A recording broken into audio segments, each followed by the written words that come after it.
কোনো রকম চালের গুঁড়ি ছাড়া আজকে আটা দিয়ে খুব সুন্দর একটা পিঠা বানিয়ে দেখাবো আপনাদেরকে।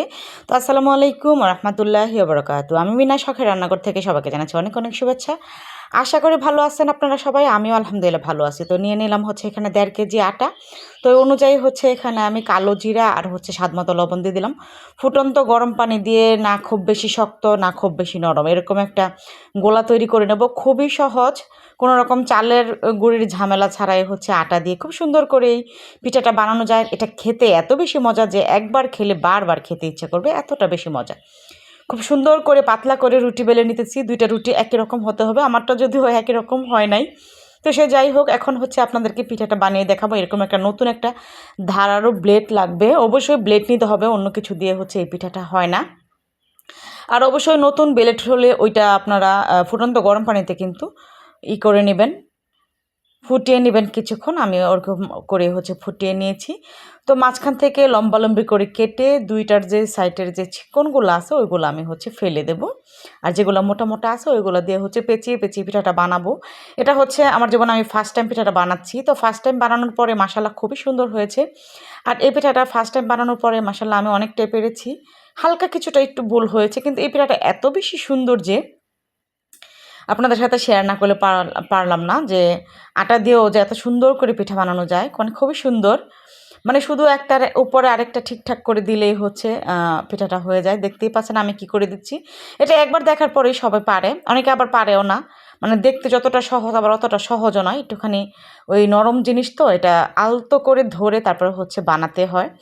এখানে হচ্ছে দক্ষ কারিগর হচ্ছে আমার আপু, আমার আপুর থেকে হচ্ছে আমি এই পিঠাটা শিখেছি। উনি আমাকে হাতে কলমে ধরে একদম শিখিয়ে দিয়েছে। মাশাআল্লাহ এই পিঠাটা খেতে, এটা হচ্ছে ওনার বানানো, দেখেন উনি কীভাবে বানাচ্ছে।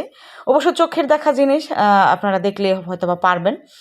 আমিও একবার দেখিয়ে হচ্ছে পেরেছি, মাশাআল্লাহ আলহামদুলিল্লাহ ভালোই হয়েছে। মানে ওনারটা একটু একটু বেশি সুন্দর হয়েছে, যেহেতু উনি দক্ষ কারিগর সবসময় বানায়। এটা হচ্ছে আমার বানানোটা, তো আলহামদুলিল্লাহ আমার বানানোটা অতটাও খারাপ হয়নি, যেহেতু আমি ফার্স্ট টাইম বানিয়েছি।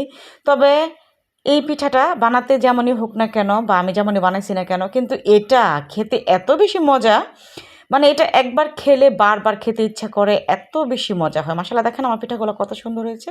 আমার আপুরগুলো হচ্ছে আর বেশি সুন্দর, বাজার পরে হচ্ছে এরকম এটা গুঁড়ো দেওয়ার পর এত বেশি মজা হয়েছে। আমরা হচ্ছে ঝিনুক পিঠাও বানিয়েছিলাম।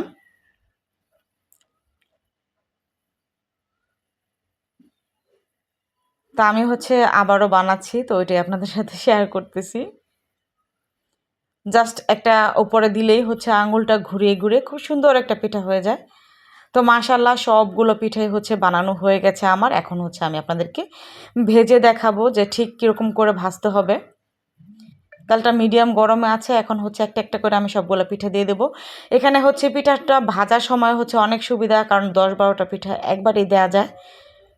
যখন একটুখানি বাদামি কালার হবে তখনই উঠিয়ে নিয়ে আসতে হবে, আর খুব তাড়াতাড়ি ভাজাও হয়ে যায়। যেগুলো অনেক পাতলা, যাদের দাঁত নেই তারা হচ্ছে হাতের মুঠিতে নিয়ে হচ্ছে এগুলো খেতে পারবে। যখন আমি ভাজবো তখন আপনাদের হচ্ছে গুঁড়ো দিয়ে যখন ভাজবো তখনও আপনাদের সাথে শেয়ার করব।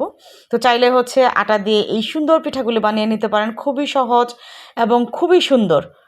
মাশাআল্লাহ ঠিক এরকম কালার যখন হয়েছে তখন আমি উঠিয়ে নিয়েছি। একদম চাইলে আপনারা শুধু শুধু খেতে পারেন, যারা গুড় দিয়ে খেতে চান না তারা এমনিতেও খেতে পারবেন, একদম নিমকির মতো লাগে।